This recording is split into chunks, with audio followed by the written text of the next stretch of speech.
इस गांव में रहता है एक भूत जो लोगों के सर खा जाता है, पर असली डर गांव के अंदर नहीं बल्कि लोगों के दिलों में छुपा है। ये कहानी हमें ले जाती है 19 सेंचुरी के एक छोटे से गांव में जिसका नाम है वे। पिछले 5 सालों से यहाँ के लोग एक साय के साथ जी रहे हैं, एक ऐसा खौफनाक लेजेंड जिसे वो द ड्रोनिंग घोस्ट के नाम से जानते हैं। गांव वालों का मानना है कि गहरे पानी में एक आत्मा रहती है। ये आत्मा सिर्फ लोगों को मारती नहीं बल्कि इनको पानी के अंदर भी खींच लेती है और इनका सर खा जाती है। अब तक 8 लोग इसका शिकार बन चुके हैं और इनकी सर कटी लाशें किनारे पर मिली हैं। इस वजह से पूरा गांव डर से कांप रहा है। इस खौफनाक माहौल के बीच हम मिलते हैं मून से। मून जो कि एक कपड़े की व्यापारी है, वो बहुत स्ट्रॉन्ग और हिम्मत वाली औरत है। वो अपनी भतीजी यानी नीस को अपनी जान से ज्यादा चाहती है, लेकिन मून की दुनिया तब हिल जाती है जब एक दिन अचानक उसकी भतीजी गायब हो जाती है। 5 दिन गुजर जाते हैं। मून हर जगह अपनी भतीजी को ढूंढती है, पर इसका कोई नामो निशान नहीं मिलता।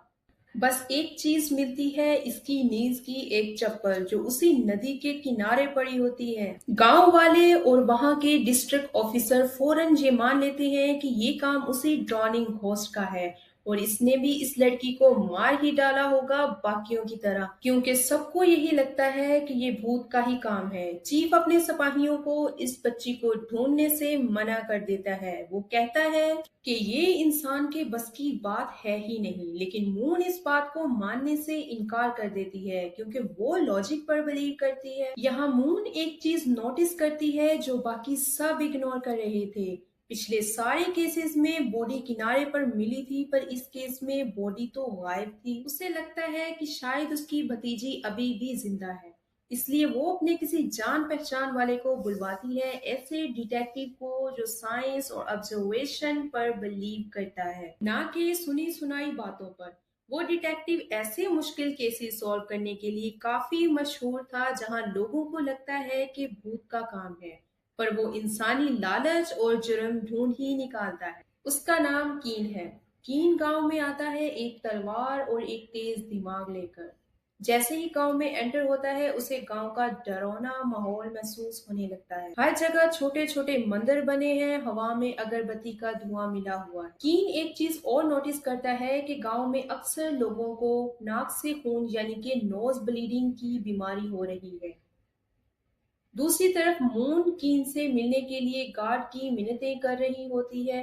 कीन अपनी अथॉरिटी यूज करके मून को बुलवा ही लेता है। यहाँ पता चलता है कि कीन और मून का पुराना कनेक्शन है। कीन ने ही मून के एक्स हस्बैंड को अरेस्ट किया था।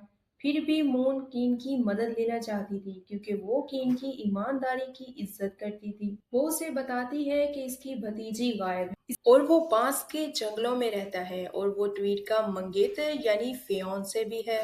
फिर वो थक के स्टूडियो जाते हैं। वहाँ बहुत ही प्यारे और खूबसूरत मिट्टी के बर्तन रखे थे, बिल्कुल वैसे स्टाइल के जैसे इस लड़की के कमरे में मिले थे। कीन थक पर दबाव डालता है कि वो सच बोले। थक यहाँ बहुत ही उदास कहानी सुनाने लगता है। वो बताता है कि इसकी और ट्वीट की एंगेजमेंट बचपन में ही इनके माँ बाप ने तय कर दी थी, पर वो इस रिश्ते से खुश नहीं था क्योंकि इसको मून की भतीजी से प्यार था जो कि अब गायब हो चुकी थी। वो गरीब खानदान से जरूर थी, लेकिन थक उसे अपनी सोलमेट मानता था। इसने चीफ से परमिशन भी मांगी थी कि वो इस लड़की को अपनी दूसरी बीवी बना लेगा, लेकिन चीफ ने इसे अपनी बेइज्जती समझा और गुस्सा हो गए। थक ये डिसाइड कर चुका था कि वो ट्वीट से मंगनी तोड़कर इस लड़की के साथ चला जाएगा। इसी कंक्लूजन से कहानी का नया मोड़ सामने आता है। ट्वीट को इस लड़की से जलन होने लगी थी क्योंकि इसकी मंगनी इस लड़की की वजह से टूट रही थी।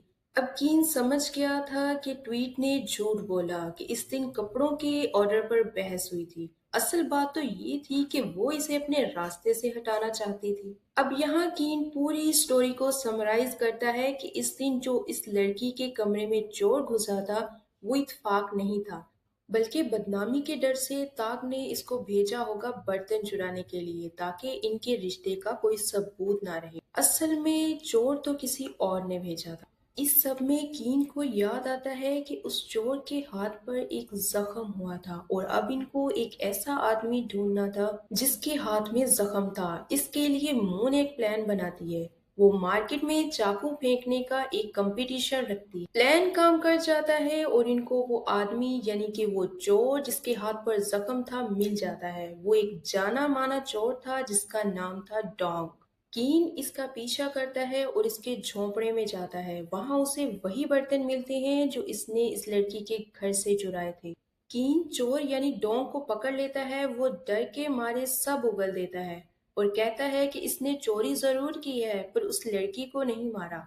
वो माफी मांगने लगता है कि उसे छोड़ दिया जाए। फिर वो एक बहुत बड़ा राज खोलता है। जिस रात वो चोरी करने गया था इसने ट्वीट की माँ यानी कि चीफ की वाइफ लेडी डोंग को इस लड़की के घर से निकलते देखा था। इसका मतलब ये था कि चीफ की पूरी फैमिली इस साजिश में शामिल है। कीन चीफ की बीवी और इसकी बेटी के पास जाता है।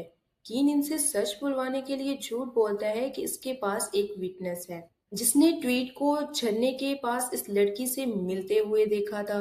ये सुनकर ट्वीट घबरा जाती है और रोने लगती है और साथ ही कन्फेस करती है कि वो इस लड़की से झरने के पास मिली थी ताकि वो इस लड़की को थग से दूर रहने का कह सके। लेकिन वहां इनका झगड़ा हो जाता है। इसी झगड़े के बीच वो उस लड़की को धक्का देती है और वो लड़की गिरती है। उसका सर एक पत्थर से टकरा जाता है। ट्वीट को लगा कि वो मर गई है और डर के मारे वो वहां से भाग जाती है।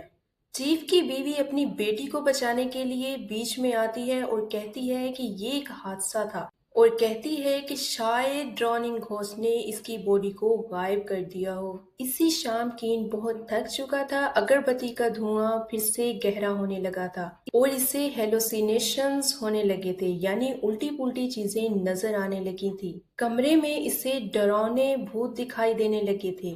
कीन का साथी डिप्टी सही वक्त पर आ जाता है और कीन को होश में लाता है। डिप्टी पुराने केसेस की फाइल्स लेकर आता है जो कीन ने मंगवाई थी।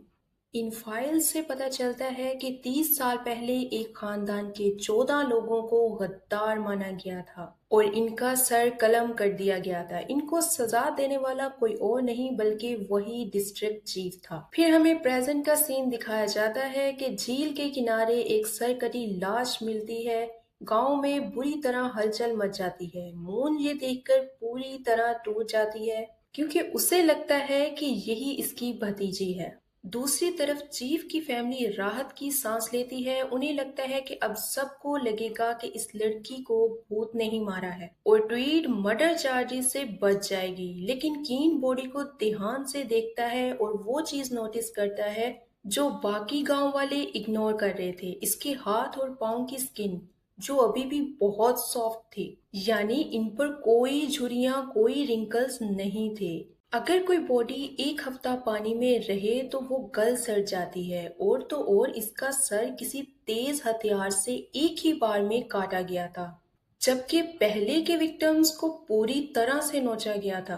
कीन को लगता है कि ये मून की भतीजी है ही नहीं, ये किसी और लड़की की लाश है जिसे उस लड़की के कपड़े पहनाकर प्लांट किया गया है ताकि केस ही बंद हो जाए। अगर ये बॉडी नकली है तो मतलब मून की भतीजी अभी भी जिंदा है।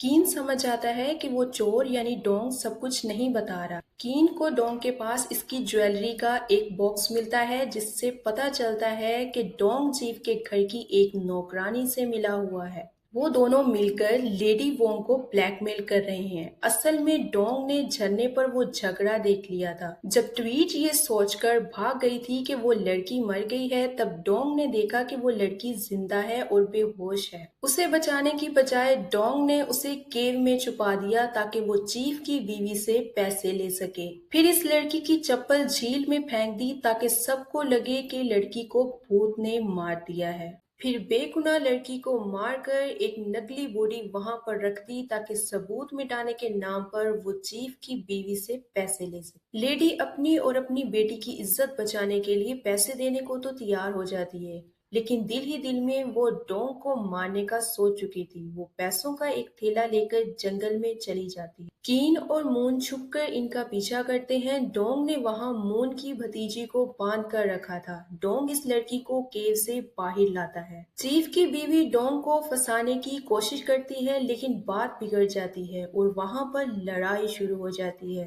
कीन सामने आ जाता है। डोंग तलवार लेकर कीन पर हमला कर देता है। यहाँ इनके बीच भयंकर लड़ाई होती है। कीन जो अभी भी अगरबत्ती के असर में था, इसलिए इसे लड़ने में दिक्कत हो रही थी, क्योंकि उसे बीच बीच में भूत दिखाई दे रहे थे। दूसरी तरफ लेडी वोंग मौका देखकर इस लड़की को मारने की कोशिश करती है, ताकि ये किस्सा हमेशा के लिए ही खत्म हो जाए। मून अपनी भतीजी के लिए लेडी वोंग से लड़ जाती है। दूसरी तरफ जब डोंग कीन को मारने ही वाला होता है, तो कीन दिमाग इस्तेमाल करता है और डोंग को धक्का दे देता है, जिससे डोंग पीछे गिरता है और वहां लगी स्पाइक्स पर गिरकर मर जाता है। दूसरी तरफ मून भी चीफ की वाइफ को काबू कर लेती है। नेक्स्ट सीन में लेडी वोंग और ट्रीट को इनके जुर्मों की वजह से अरेस्ट कर लिया जाता है। यहाँ केस सोल्व हो जाता है और वो लड़की यानी कि मून की भतीजी और थग फिर से एक हो जाते हैं। केस सोल्व हो जाने के बाद भी कीन अभी बेचैन था, क्योंकि अभी भी पिछली 8 मौतों और भूत वाली मिस्ट्री को वो सोल्व नहीं कर पाया था। कीन इस अगरबत्ती पर ध्यान देता है और इसका एक सैंपल एक एक्सपर्ट को दिखाता है, जो बताता है कि इस अगरबत्ती में एक केमिकल है जिसका नाम है मनकीता, जिसका धुआं दिमाग में डर बेचैनी पैदा करता है और नाक से खून आना तो नॉर्मल सी बात है। मतलब भूत तो था ही नहीं, ये सब उस अगरबत्ती के धुएं की वजह से हो रहा था जो जादूगर ने दी। कीन फौरन इस जादूगर को पकड़ने जाता है, पर वो गायब हो चुका था। फिर नदी के किनारे एक और लाश मिलती है, जो किसी और की नहीं बल्कि चीफ की होती है। इसका सर भी गायब था। कीन को अब सारा सच पता चल जाता है, इस 30 साल वाले पुराने वाकया। चीफ ने जिस खानदान के 14 लोगों को कत्ल करवाया था, असल में इस खानदान के 15 लोग थे। एक बच्चा बच गया था जिसने अपने पूरे खानदान को मरते हुए देखा। वही बच्चा बड़ा होकर जादूगर बना। वो इस गांव में किसी को बचाने नहीं बल्कि बदला लेने आया था। इसने अगरबत्ती से पूरे गांव को नशा दिया और इनको डर और खौफ में रखा। इस कहानी की आड़ में इसने चुन चुन कर ऐसे लोगों को मारा जो इसके खानदान की मौत के जिम्मेदार थे। चीफ इसका आखिरी शिकार था।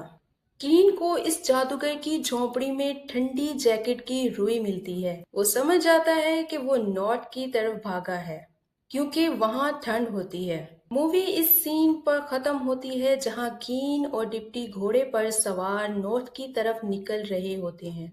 वो सीरियल किलर को पकड़ने जा रहे होते हैं, जिसने भूत का सहारा लेकर अपना खूनी बदला पूरा किया था। ये दिखाते हुए मूवी का एंड हो जाता है।